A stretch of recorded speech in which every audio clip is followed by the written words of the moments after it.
Saudara-saudara pendengar yang kami kasihi, dimanapun Anda berada, Anda kembali bersama kami dalam acara Telaga, Tegur Sapa Gembala Keluarga.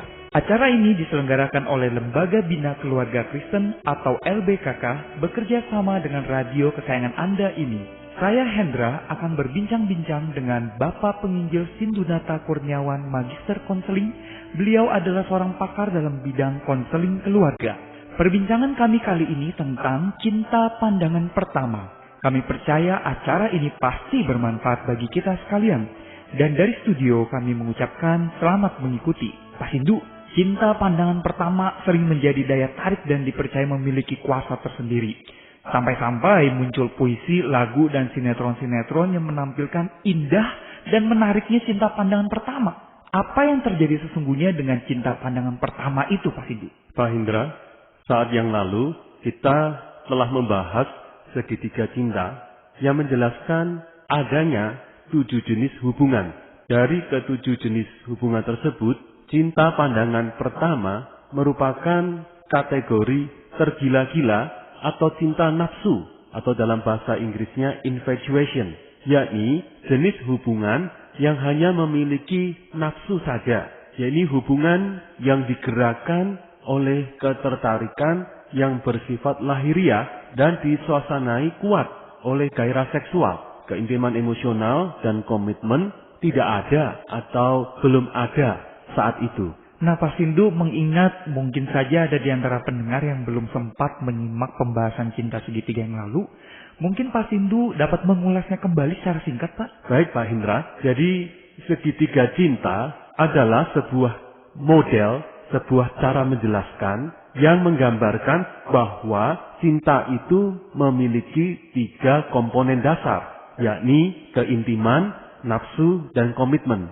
Keintiman atau dalam bahasa Inggrisnya intimacy adalah komponen afektif atau komponen emosi dan perasaan, yaitu adanya kedekatan yang dirasakan oleh 2 orang. Kedekatan yang sekaligus menjadi kekuatan yang mengikat bersama hubungan tersebut. Yang kedua, komponen kedua adalah nafsu atau dalam bahasa Inggrisnya passion, adalah komponen yang bersifat lahiriah atau biologis, yaitu adanya dorongan untuk mendekat, menyatu, dan memuaskan insting seksual atau insting dorongan seksual. Yang ketiga, yaitu komponen komitmen atau keputusan. Dalam hal ini mewakili komponen kognitif atau komponen pikiran dan pertimbangan, yakni pertimbangan untuk mengambil keputusan, mencintai, pertimbangan untuk ingin bersama dengan seseorang, dan kemudian membuahkan keputusan untuk mengikatkan diri dalam bentuk yang resmi, sebagaimana bentuk pertunangan atau menikah, serta mempertahankan hubungan itu. Demikian Pak Indra yang dimaksud dengan segitiga cinta. Nah, kalau kembali ke bahasan cinta pertama, kedengarannya agak sedikit dalam tanda kutip serem ya, Pak. Dikatakan bahwa cinta pandangan pertama merupakan kategori cinta nafsu atau cinta yang tergila-gila. Nah, hubungan yang digerakkan oleh ketertarikan yang bersifat lahiriah dan disuasanai kuat oleh gairah seksual. Sementara itu, keintiman emosional dan komitmen tidak ada atau belum ada saat itu, begitu ya Pak ya? Iya Pak Hendra, memang terasa seperti serem ya. Sebagaimana yang kita bisa kenali lewat penjelasan model segitiga cinta, maka cinta yang sesungguhnya, cinta yang lengkap, memiliki 3 komponen, yaitu komponen gairah seksual, komponen keintiman emosional, dan komponen komitmen. Sedangkan untuk bisa memiliki komponen keintiman emosional atau intimacy dalam bahasa Inggrisnya, hal itu mensyaratkan adanya saling mengenal. Sementara yang disebut cinta pandangan pertama itu kan umumnya belum saling mengenal, bahkan baru sekedar bertemu, mungkin juga hanya sekedar saling menatap dan kemudian seperti merasa jatuh cinta pada si dia.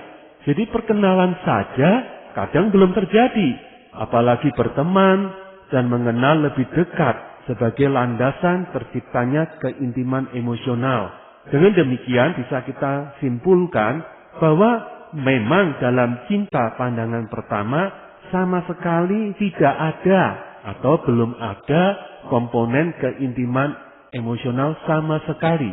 Menarik ketika Pak Sindu tadi menyebutkan bahwa cinta pandangan pertama bisa terjadi ketika bahkan belum berkenalan. Dalam film-film, sinetron atau novel kadang digambarkan bahwa dengan hanya beradu pandang atau melihat saja dengan tanpa berkenalan, seseorang bisa merasa dia mengalami cinta pandangan pertama. Iya, memang demikian Pak Hendra. Penggambaran cinta pertama yang selama ini dimunculkan oleh dunia media tanpa sadar itu menjadi sebuah bentuk kampanye, sebuah bentuk pembenaran tentang yang disebut cinta pertama. Dan betapa cinta pertama itu adalah hal yang memang patut kita syukuri atau patut bahkan melandasi hubungan cinta yang berikutnya. Nah, kalau tadi dijelaskan cinta pandangan pertama tidak memiliki komponen keintiman emosional, bagaimana dengan komponen komitmen, Pak Sindu? Komitmen itu, Pak Hendra, lahir dari sebuah proses pengambilan keputusan yang memutuskan secara sadar dan sengaja bahwa ia bersedia mempertahankan sebuah hubungan menjadi bersifat langgeng atau bersifat jangka panjang. Sementara cinta pandangan pertama itu kan tidak melewati sebuah proses pengambilan keputusan yang sadar dan sengaja. Cinta pandangan pertama itu kan bersifat spontan, refleks, gerak, boleh katakan spontan, tanpa sadar, tanpa dipikir panjang. Tidak ada sama sekali pertimbangan rasionalitas. Maka bisa kita simpulkan, cinta pandangan pertama memang sama sekali tidak memiliki atau belum memiliki komponen komitmen. Jadi sekali lagi bisa ditegaskan bahwa cinta pandangan pertama itu hanya memiliki komponen nafsu lahiriah atau dorongan seksual semata. Ya, memang demikian Pak Hendra. Cinta pandangan pertama itu memang hanya memiliki komponen nafsu lahiriah atau dorongan seksual semata. Komponen nafsu lahiriah di sini bukan berarti serta-merta identik dengan hasrat berhubungan seksual dengan orang tersebut. Tetapi minimal pertimbangan yang dipakai semata-mata memang bersifat fisik dan pemuasan diri sendiri. Pertimbangan yang dipakai semata-mata bersifat fisik dan pemuasan diri sendiri. Berarti cinta pandangan pertama adalah cinta karena ketertarikan fisik ya? Benar Pak Hendra. Cinta pandangan pertama umumnya berbentuk ketertarikan fisik. Tertarik pada wajahnya. Oh cantik, manis. Oh tampan. Atau wajahnya itu khas banget ya. Berwajah etnik. Begitu misalnya istilah sekarang. Atau misalnya tertarik pada bentuk matanya, yang mata belok istilahnya, atau matanya sipit, pada warna bola matanya, pada bentuk hidungnya, bibir, dahi, dagu, atau bagi seorang gadis tertarik karena kumisnya si pria itu, cambangnya, model rambutnya. Ketertarikan fisik ini termasuk bisa tertarik pada bentuk tubuh atau perawakan seseorang. Baik itu yang disebut istilah gurauannya itu kutilang gitu ya. Kurus, tinggi, langsing. Atau mungkin gemuk. Ada loh yang memang bisa tertarik. Orang-orang tertentu memang tertarik pada lawan jenis yang badannya lebih terkesan gemuk. Atau padat berisi. Atletis. Tinggi besar. Ketertarikan fisik ini bisa juga dimaknai pada ketertarikan caranya menampilkan diri. Caranya berpakaian. Misalnya, wah modis. Necis, wangi, wah, dandanannya berkelas, menarik. Atau ada yang sebaliknya lebih mudah tertarik cinta pandangan pertamanya karena salah satunya dia memang punya gaya penampilan itu santai, casual. Cinta pandangan pertama itu bisa juga berdasarkan ketertarikan pada gerak tubuh atau bahasa tubuh seseorang. Misalnya caranya berjalan yang tegap, caranya yang lemah gemulai, cara duduknya, gerak tangannya, tatapan mata, ataupun caranya dia memperlakukan orang lain. Jadi memang meluas dalam hal ini ya. ketertarikan fisik itu. Termasuk bisa jadi tertarik karena warna kulit, karena juga latar belakang etnisitas atau suku seseorang, tertarik pada sikap, perilaku, tutur kata. Ada yang memang gampang tertarik atau merasakan cinta pertamanya karena begitu merasakan orang ini kok hangat ya dalam memperlakukan orang lain, atau sebaliknya. Wow, cowok ini cowok yang pemberani, macho, atau yang si pemuda tertarik pada pemuda yang terlihat begitu feminin, ya, keibuan, atau sebaliknya ada yang tertarik karena tampilannya tomboy si cewek ini. Ada yang memang menghayati di mana cinta pertamanya itu karena melihat lawan jenisnya itu kok banyak ngomong. Tambah banyak ngomong, tambah bawel, tambah menawan di hati. Jadi tertarik karena unsur sanguin. Sementara yang lain mudah tertarik karena kok tampilannya suaranya lirih gitu ya. Bicaranya lembut, bahkan tidak banyak bicara sebenarnya. Diam, tapi itu justru diam yang menimbulkan rasa tertarik begitu besar. Semakin terdiam 1000 bahasa, semakin misterius, bahkan mungkin benar-benar dingin orang itu yang boleh dikatakan tidak responsif, malah semakin menggoda hati untuk jatuh cinta. Sementara itu ada juga yang jatuh cinta, cinta pertama, cinta pandangan pertama, karena lawan jenisnya itu memang tampilannya ketus dan galak. Justru ini membuatnya mengalami cinta pandangan pertama. Wah, ternyata ketertarikan fisik itu mencakup hal yang sangat meluas ya Pak. Jadi ketertarikan fisik ini tidak hanya pada orang-orang yang dikategorikan cantik, tampan, dan menarik ya Pak. Memang Pak Hendra, sebagian besar bangunan persepsi kita dengan apa yang disebut cantik, tampan, menarik, itu memang sebagian besar dibentuk oleh budaya di mana kita hidup, budaya yang mengitari diri kita, dan termasuk media yang selama ini kita baca, dengar, atau tonton. Nah, kalau saya sendiri boleh bertanya ke Pak Hendra sebagai seorang pria, menurut Pak Hendra, yang disebut cantik, menarik, menurut era sekarang ini seperti apa ya Pak Hendra? Kalau menurut era sekarang ini sih, saya melihatnya mungkin definisi cantik adalah seperti karakter-karakter yang ada di bintang-bintang iklan atau misalnya artis-artis film, seperti itu mungkin Pak. Seperti apa kalau Pak Hendra boleh menggambarkan dengan lebih detail? Yang penampilannya sangat ada aura bintangnya mungkin Pak ya. Jadi dia tuh benar-benar kalau istilahnya dalam audisi dikatakan dia punya kamera face gitu. Jadi dia kalau misalnya tampil di televisi atau tampil di layar-layar kaca, rasanya kita tertarik untuk menyaksikan film atau aktivitas yang dibintangi atau dilagakannya begitu. Kalau dalam bentuk fisik, ukurannya seperti apa? Ukuran fisik cantik, menarik menurut era sekarang ini kira-kira Pak Hendra? Mungkin kalau untuk ukuran wanita yang banyak kita lihat kan biasanya yang langsing, yang tinggi, yang kulitnya halus, yang kulitnya bersih, yang wajahnya cerah. Mungkin seperti itu kali Pak? Ya, saya bisa mengiyakan apa yang disampaikan Pak Hendra ya dalam mengamati cantik dan menarik menurut era sekarang. Dan itu memang terjadi dalam konteks sekarang.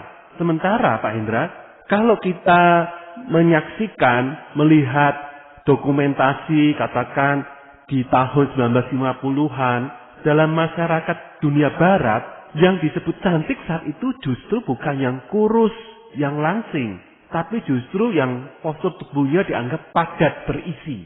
Sementara di masyarakat Afrika pada era tertentu, justru yang disebut cantik itu yang badannya gemuk. Jadi bukan sekedar padat berisi, tapi benar-benar gemuk. Itulah yang disebut cantik. Sementara kalau di negeri Burma, di masa lalu, atau sekarang disebut sebagai negara Myanmar, yang disebut cantik di era lalu itu justru kalau lehernya itu panjang.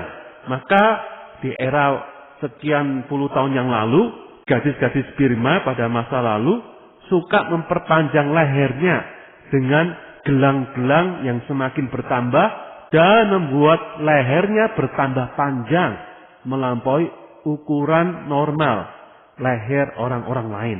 Sesuatu yang malah memang menjadi aneh buat kita di hari ini. Tapi itulah memang kecantikan, ketampanan, menarik, itu memang sesungguhnya bersifat persepsi, bukan berupa ukuran yang bersifat mutlak. Sangat dipengaruhi oleh budaya, zaman, dan juga bagaimana media itu membentuk persepsi kita. Wah, fakta yang sangat menarik ya Pak ya. Jadi memang sebagian besar bangunan persepsi kita tentang cantik, tampan, dan menarik itu dibentuk oleh budaya dan media. Terus kalau begitu Pak Sindu, sebagian yang lain itu dari mana Pak? Masing-masing kita itu bertumbuh dengan persepsi tertentu tentang sisi apa yang membuat kita tertarik pada lawan jenis. Kalau saya memberi istilah, masing-masing kita itu tumbuh dengan lingkar selera. Artinya adalah bahwa masing-masing kita itu punya lingkar yang menunjukkan di sisi mana kita merasa tertarik pada seseorang.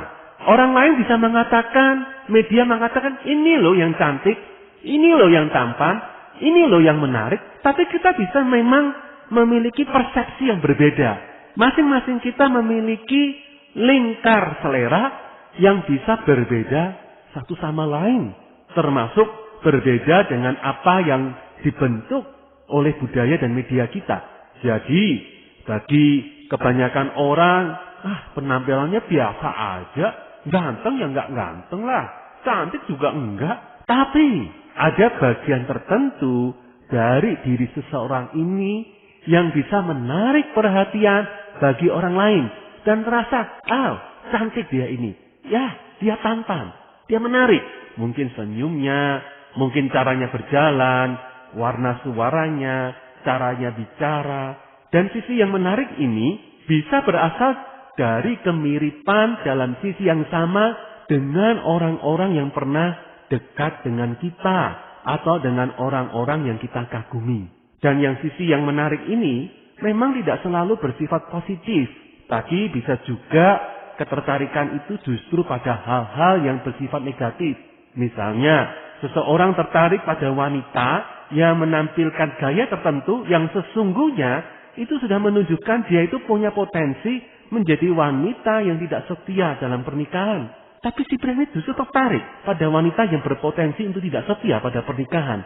Sementara pada diri wanita tertentu justru tertarik pada pria-pria tertentu yang sebenarnya lagak lagunya itu sudah menunjukkan dia ini berpotensi menjadi pelaku kekerasan dalam rumah tangga. Jadi ada sesuatu yang aneh, tidak wajar, tetapi itu yang terjadi. Tertarik justru pada orang-orang yang berpotensi menimbulkan sisi merugikan pada dirinya sendiri. Dan ini memang bisa terjadi umumnya karena merupakan penyerapan dari pola yang tidak sehat dari orang tuanya sendiri. Wah, Pak Sindu ternyata sangat relatif sekali ya semua penjabaran yang tadi Pak Sindu sampaikan.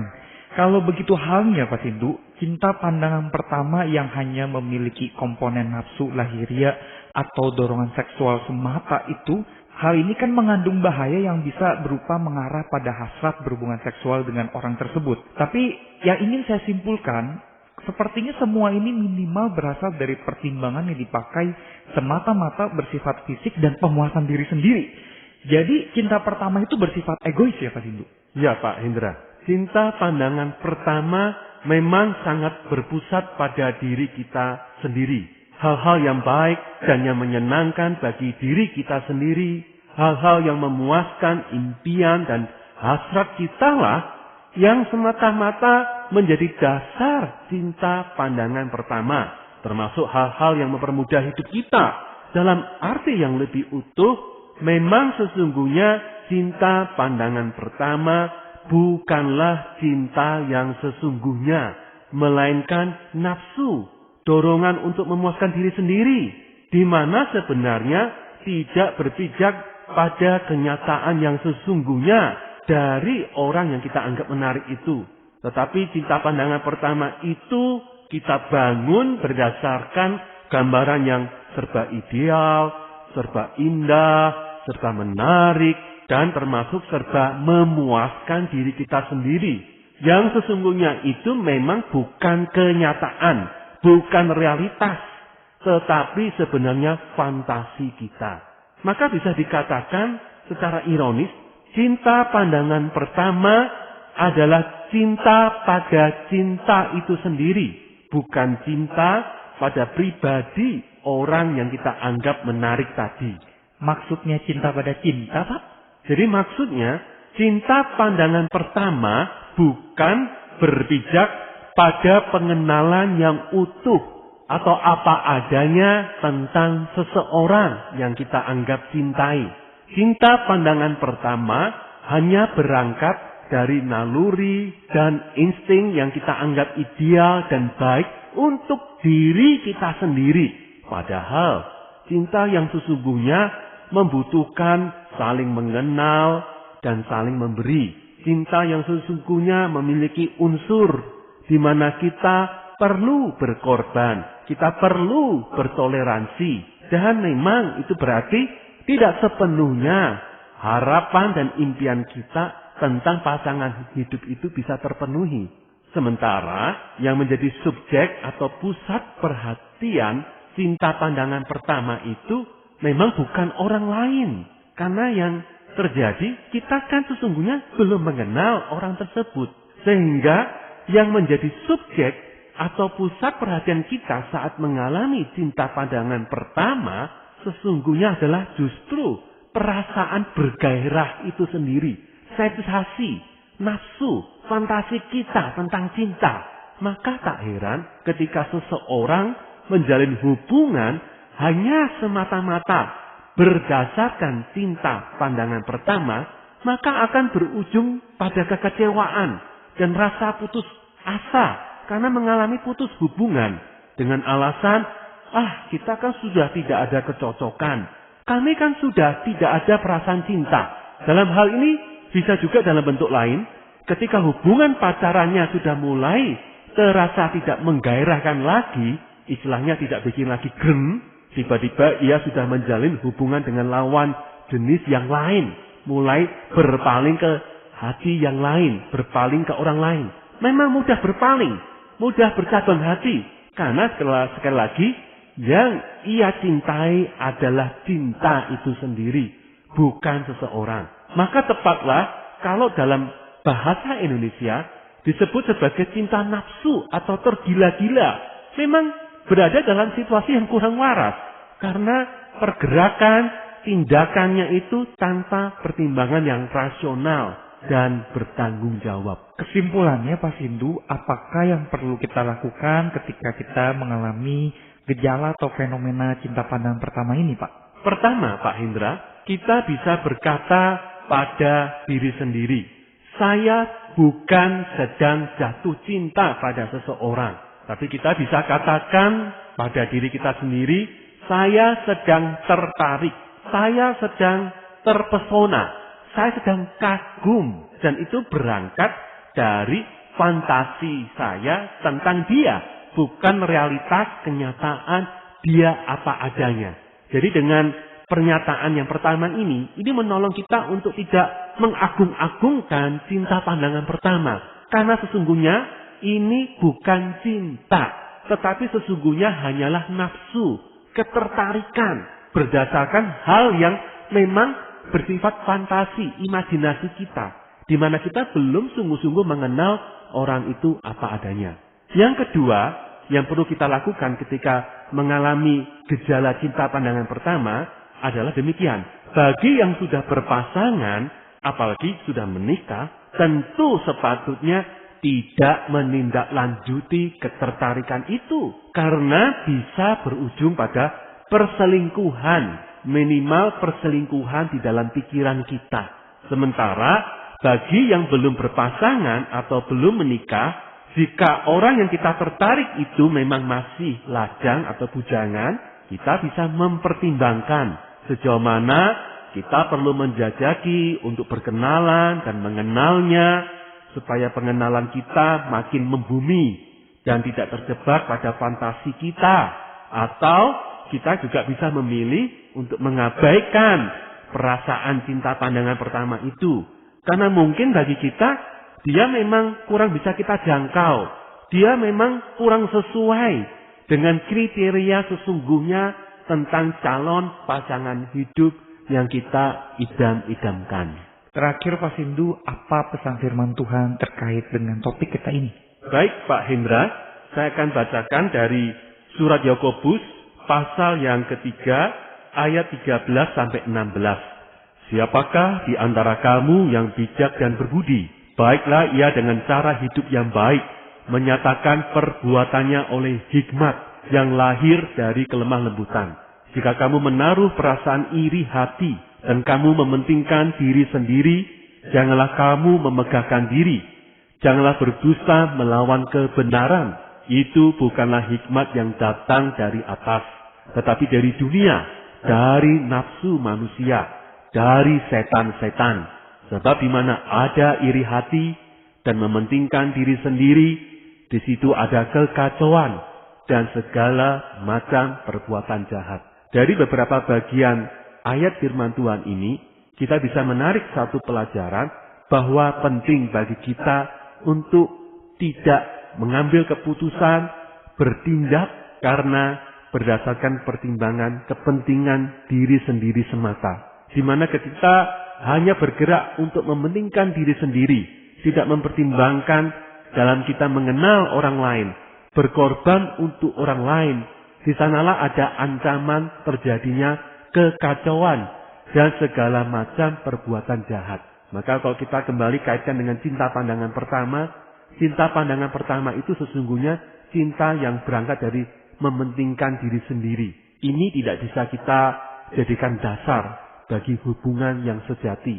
Tetapi perlu dilanjutkan dalam kita mengenal lebih baik orang itu, dan dengan demikian kita membangun hubungan yang lebih bersifat memberkati orang lain. Terima kasih Pak Sindu atas perbincangan yang sangat menarik ini. Para pendengar sekalian, terima kasih Anda telah mengikuti perbincangan kami dengan Bapak Penginjil Sindunata Kurniawan Magister Konseling dalam acara Telaga